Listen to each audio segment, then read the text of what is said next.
everybody.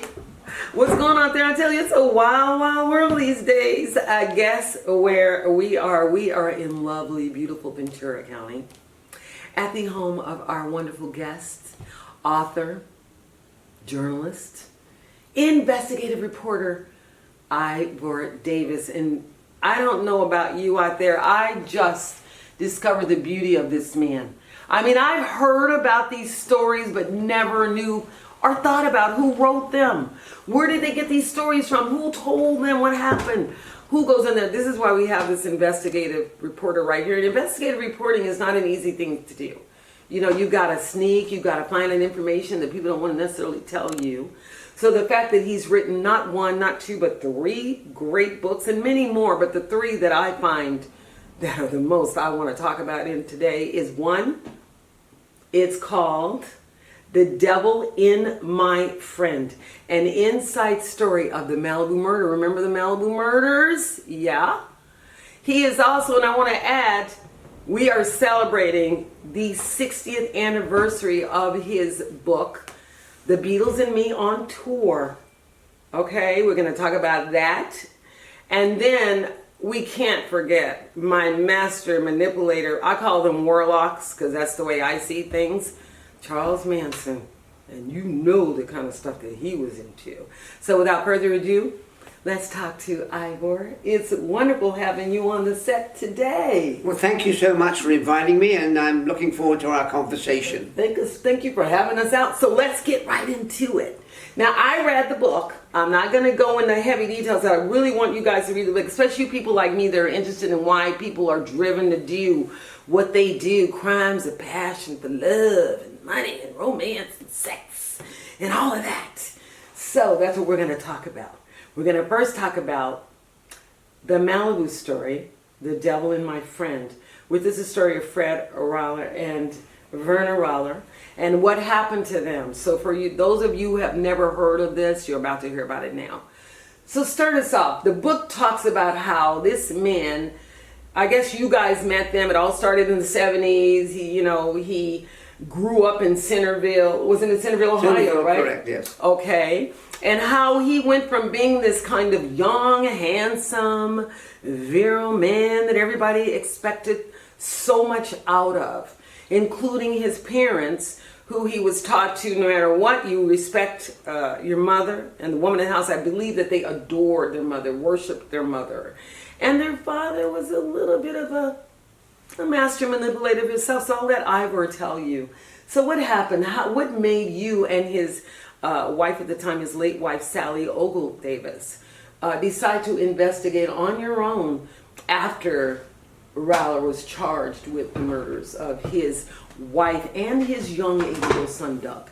Well, I should say thank you. I should say that at first we were living in Malibu and we met Fred Roehler. We knew his background story. We knew that his first wife had died in a tragic accident. Mm-hmm. We knew that Verna Johnson at the time, her husband had died in a tragic accident. And suddenly they came together in Malibu of the 70s. Well, one day Fred came to me and said, you know, I have a new family, a new wife, a new stepson, Douglas, who was 8 at the time. He said, you are the coach of the soccer team with your son, Gideon. I would like to be your assistant coach so that I can get to know my new stepson. Well, that was a beautiful thing to say. I said, right away, do it. Fred was a terrific coach. He didn't know anything about soccer. He came to every practice, every training, and we thought he was the greatest. And then we flash forward to about 4 years later, in 1980, when we pick up the paper, and on the headlines it says, Fred Roehler survives, wife dies, son dies, dog survives in a terrible boating accident at Santa Cruz Island off the coast of Ventura and Santa Barbara. We are shocked and horrified. We don't believe it. It's such an awful case. And then quickly fast forward 3 months later, 1981, middle of 1981, we pick up the paper again, and Fred Roehler has been arrested for their murder. Ugh. and we are absolutely stunned, and then we're even more stunned by the fact that we discover in the paper that he had insured Werner and Douglas, the 8-year-old boy, for a total of $720,000 in life insurance, double indemnity if an accident should happen. Wow. And these people were, these are young people, they're not old, so nobody's expecting anything that would be out of the ordinary for it to happen. Now, what I find interesting, just so you guys know, the Santa Cruz Islands are dangerous. I read in the book that there's a part of the Santa Cruz Islands that they don't want people to go because of how the water rises up. And if you're caught at a certain time that the tide goes down, you're literally buried underneath the waters there until the tide comes back up again to release you. Now, they were going over there, as far as I know, to look at Bird Rock. Bird Rock is nasty. It's called Bird Rock because it's all the birds do their stuff on there, and it's so covered with all of their poo-poo on there, and that's why it's hardened, and that's why they call it Bird Rock. So we don't even know why they were over there in the first place, but we do know, which I'm going to turn back over to Ivor, so he can tell you why and how. We don't know how they were able to get a yacht to go out to Santa Cruz Islands in the first place. Well, first of all, it was amazing that Fred Roehler, who earned maybe $20,000, $25,000 a year, bought this $100,000 plus yacht. Navy engineer he was, nothing big. Navy engineer, nothing big. He was a deep sea diver, an expert in the water. Surprise, surprise. Yeah. And so he went out with his family, and his parents stayed on the yacht. He decided to go and take pictures with Douglas, the new beagle puppy Lady, and his new wife, and out they went in this little rubber dinghy. And according to Fred, the dog jumped at a seagull.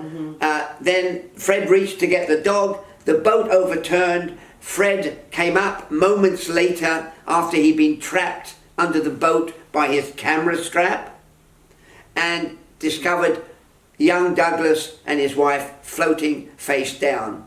He grabbed them, he grabbed the dog, he swam to the rock, the bird rock, he pushed the dog onto the rock, was unable to do that with Douglas and Werner, and when he was rescued miraculously, he had one in each hand, and they pulled him aboard, and he was almost unconscious, and then they flew him by Coast Guard helicopter to hospital, and then a few hours later, he discovered that he survived, but they didn't. So, my question, which is a question that all of you should be asking yourselves. There are people that live right up under us, husbands, wives, friends, neighbors, that are killing and murdering people and doing all kinds of dark, manipulative things behind the scenes. Do you think, Ivor, that as close as you guys were to them, I mean, they fell in love with them. Come on, the kids were in the same school. They went to the soccer team. The guy was a compelling neighbor, handsome, perfect wife, perfect family, Brady Bunch type, right? Yes. Do you think we can, would we tell if they were doing all of that? Did you know? I didn't know. Did you suspect? I was absolutely flabbergasted. But at the time when the second wife died, people were very suspicious. And in fact, the reason the cops investigated was that a neighbor called Candy Hinman, who knew both the wives, said to lose one wife by drowning is a terrible tragedy. To lose a second wife by drowning, don't let him get away with it. And they investigated, and when they investigated and spoke to Fred and interviewed him 3 times, they discovered the huge amount of life insurance he'd taken out on them. And they arrested him, and off we went to the trial. Now, the other thing, in the book, ladies, and especially ladies, because we're talking about a man here, in this situation, in these days, Fred was impotent. And you have to understand that this was a guy that all the women in the school, if he smiled at you, you melted.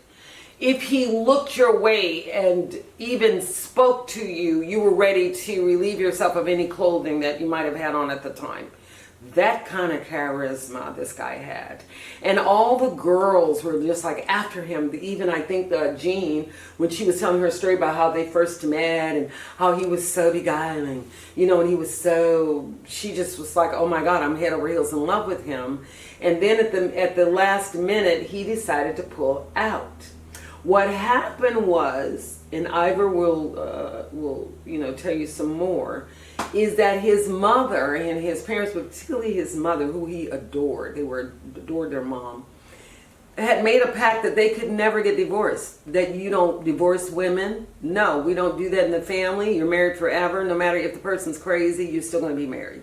So he had that in his mind, but for some reason, when he broke up with Jean, she lied and said she was pregnant. And then because of that, how he was brought up, he decided to marry her. So I'll let Ivor fill in on the rest. Well, he decided to marry her, although he jilted many other women. Mm-hmm. And when they got married, it was an idyllic marriage. It was a picture book marriage.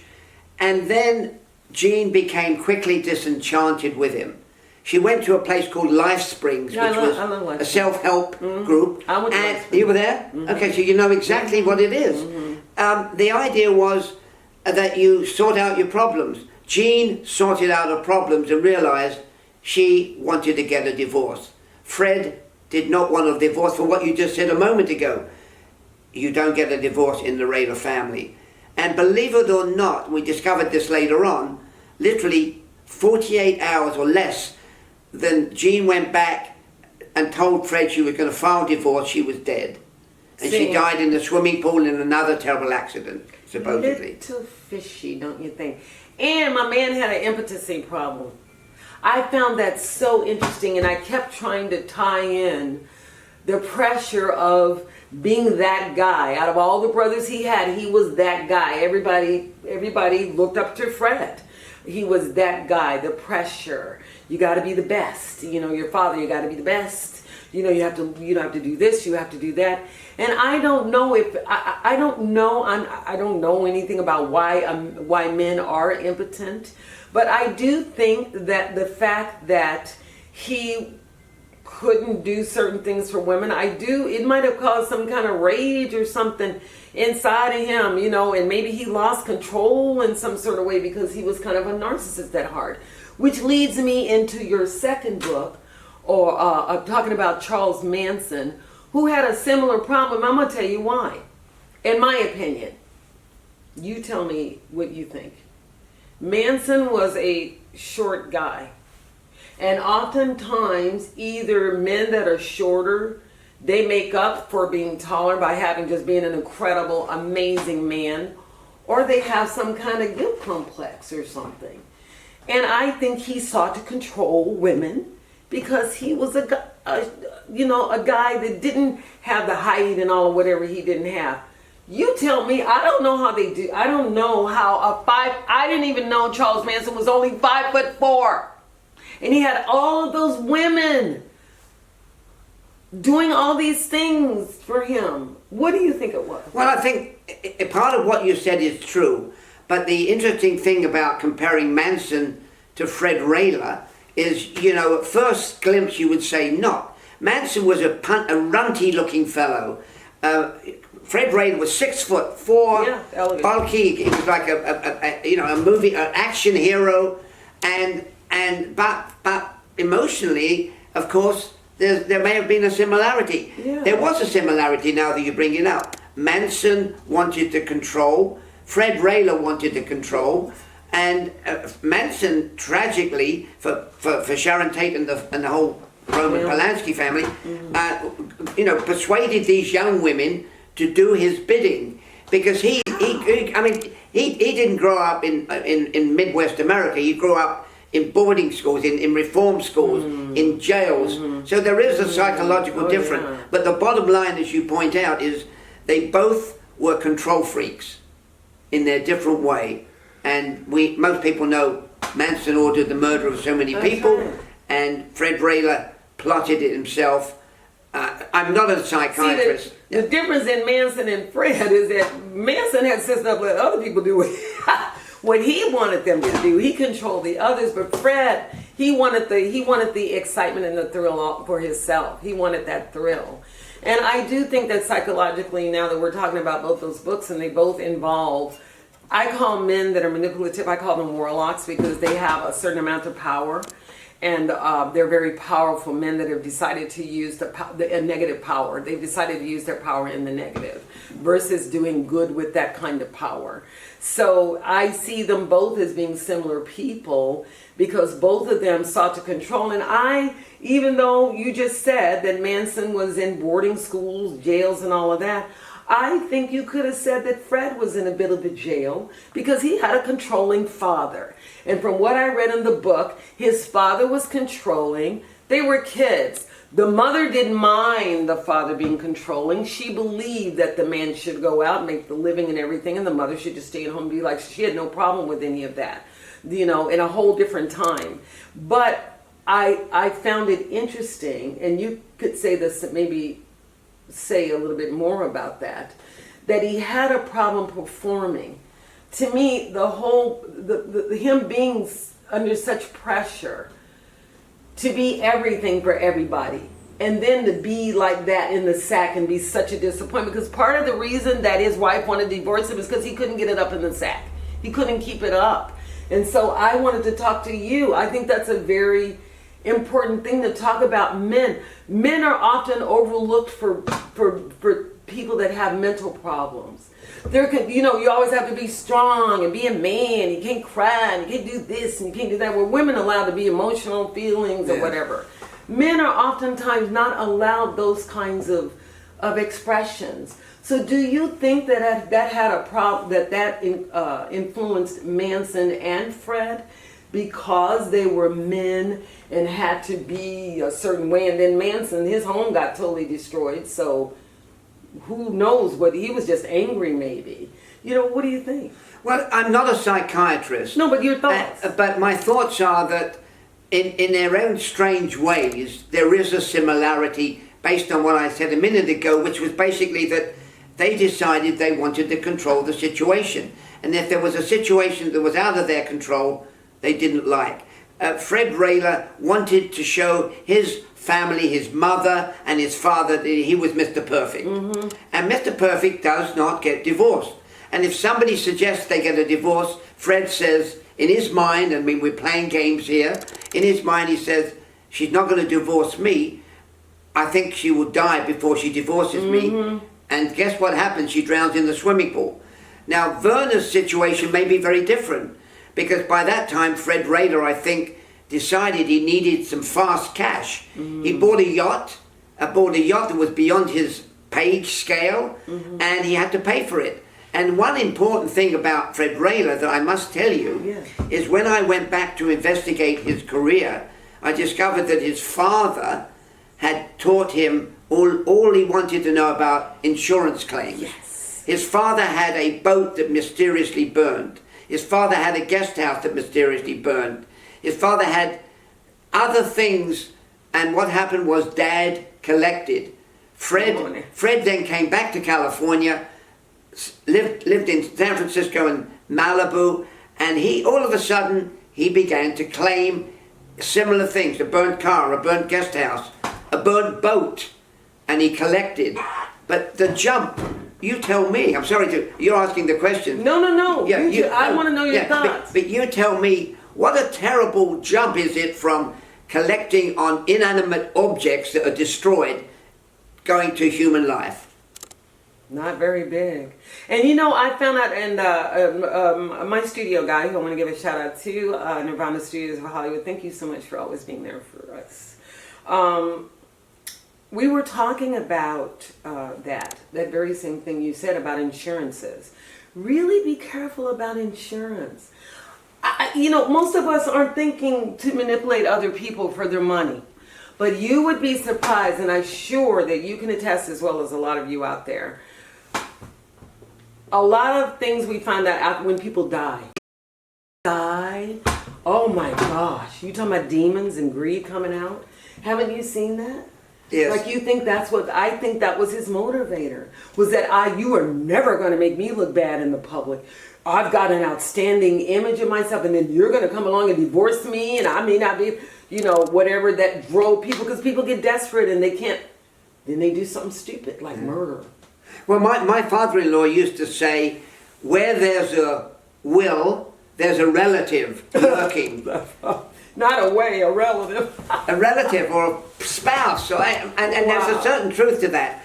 So family, the worst murders, and you're an expert on this. I'm sorry to ask you a question. The worst situations of murders, and you know from your vast experience, is families that kill each other. Look at... Always somebody you know. Always. Always somebody you know. Even in assassination attempts. Somebody within your own rank. Somebody within your own party. Somebody in your own house. Somebody you know. That's why my mother, and I'm sure your mother told you the same thing, keep your friends close and your enemies closer. That's an outstanding, because people will be right up under you and are jealous and envious and smiling in your faces, and you don't know. And who killed Julius Caesar? One of his buddies. His buddies. Best friend wasn't his bestie. So on a lighter note, I could talk to you all day. I love stuff about passions of crime and why people do what they do. And it causes me to really do a lot of observing and observe people, not what they say, their behavior. Yeah. So anyway, let's go into a lighter note. Now, for those of you out there that are Beatles fan like me, because I love the Beatles, we are sitting next to the man that wrote the book, The Beatles and Me on Tour, because he actually went on the road with them, y'all. Look at that. Can you imagine going on the road with a famous band, but a band like the Beatles, and then telling the story about your experience? And by the way, I want to add this so I don't forget to mention it. It's the 60th anniversary of this event. I think it was in 1964 that you were handed this amazing assignment. Talk to us about that. I want to hear all about your experience. Well, first of all, you've got to realize that when I went on tour with the Beatles, they weren't the Beatles. And they weren't the Beatles. They weren't the Beatles you know, and I know, and people know, our kids know, and grandkids know. They were four young singers who wanted to conquer America, because their manager, Brian Epstein, said you can be famous in Europe, but the only way you're going to become really famous is to conquer America. And so I was with them as they invaded America like a revolution from Liverpool and tore the country apart. We were in 35 cities in 30 days. So, it was crazy. And at every place, the fans went mad, the girls screamed. I remember talking, and why did the girls scream? I must tell you this. Okay. The girls screamed because one of them once said to me, she was much older, she was around her 50s, why did you scream? She said, well, when I looked at Paul, he waved back at me, and I knew he loved me. And there it is. But the trouble with screaming girls is, I must admit to you, is you couldn't hear the Beatles sing. No, you couldn't. And don't feel bad. When I was like probably 10 or 12, I was going to marry. Remember, you going to marry people and have their kids. You didn't even know them, but some kind of way they were going to be in love with you, and more than any other woman in the whole world, when they didn't even know you existed. So I think that all of us young girls can be guilty of that. You are a screamer. I'm a screamer. And they did the same thing with Michael Jackson and all those guys. Yeah. I never knew. Tears. I saw a clip of the Beatles when I think they were coming out of Liverpool, or they were coming out of their hometown or something. They were fainting. Fainting, yes. They had to get the paramedics to come. What do you think, from going on the road with them, what do you think their power, what do you think that power that can make people scream, that can change the direction of someone's life, that can bring you from a feeling of being in hell to euphoria? I hate to say this, but now that you're bringing it up, I think it's kind of a unified orgasm. Mm-hmm. I interviewed Elvis, and I went to his concerts, and Elvis had it. Elvis had the sway, and some of the greatest performers. You could probably argue the point with me about one or two people who people didn't scream. They screamed about Frank Sinatra. Of course. Even before the Beatles. And how about Bill Haley and his Comets, for those of you who remember Bill Haley and his Comets? And Mr. Tom Jones is still getting women to scream, as far as I know. Well, what about Little Richard? That's right. Women are still screaming. Oh my gosh, yeah. We could go on and on about famous people. We're talking about the Beatles right now. And I want to know, now you're on your way to Liverpool. Is that in for the celebration this season? I'm going to Liverpool. It's the 60th anniversary. It's Beatles International Week. And I will be talking at the convention, and I'm looking forward to that because I'm going to meet a lot of Liverpudlians who grew up with the Beatles, and they're my age, you know, getting on in years. It's okay. But it's going to be fun, and I'm going to have a great time. So what is some of the things? One of the questions I had about the Beatles, did you have a hard time gaining their trust because they didn't know you? Did you have to fight for their trust, or was it an automatically, we like you and we're connected? No, you're absolutely right. It took about 3 to 4 days before they got used to me. And my stories were very positive in London. And after about 4 days, it was open sesame. I mean, can you imagine traveling with them? We traveled with them on their private jet. I was in limousine number 2. I was in the next door room, and I could go into their room and invade the mini bar and help myself to drinks. And I could see if they were writing music, I'd leave them alone. But if they weren't, we'd play Monopoly. You became part of the family. That's right. Because the moment of truth, and they realized I wasn't out to get them. Yeah, the moment they knew you didn't want anything from them, you were genuinely there because you were interested in them. Now, at any point in time, did they bring you into the drama of their family lives because they were on the road? And second part to that question, how did you turn in your assignments? With all the changing cities and touring, how were you disciplined enough for you people out there saying you want to be a journalist and a writer? This is hard. It's not an easy life. How were you able to maintain your discipline to do your assignment, be involved in a group that they were young, frivolous, out, coming out, you know, everything was happening for them, and you still be disciplined enough to be the journalist and get the story right? I knew I had to file a story every day. And when a riot happened in New Orleans, or the girls at the Hollywood Bowl jumped into the pool and tried to swim towards the Beatles ridiculously, I knew I had to phone the story over. Don't forget, and we forget this, in 1964 we did not have the internet, we did not have computers, we didn't have phones that you could stick on your side. You had to find a hard line telephone. Or a phone booth. Or a phone booth, yes. A hot phone booth. Put the money in, make a collect call, and dictate your story word for word with somebody who was taking the story in London and couldn't give a flying you-know-what about it. And you had to shout down the period, paragraph, end, John said, I mean, that kind of stuff. Cue cards. Yes. And so it was a whole different world. Yeah. But you did it because as a reporter, you had to find a phone. And on the MANSON case, I must tell you, jumping over you, talking about MANSON, I was very lucky because I was at the MANSON house, and by pure coincidence, an old soccer buddy of mine lived 2 doors away. Oh, wow. So I was able, as soon as I heard it was Sharon Tate that had been murdered and who the rest were, I was able to go to Phil Freed, 2 doors away. Phil, I must use your phone to call my story over to London. Communication was pretty primitive then. So you really had to hustle and You get a did. job. And see, you know, I know that people think that these things come easy. You have to walk the life. You have to walk what you want to do. It is not something you can read in a book and say, oh yeah, I'm an expert now. It does, I'm sorry, and I know a lot of you think that it comes easy. It does not.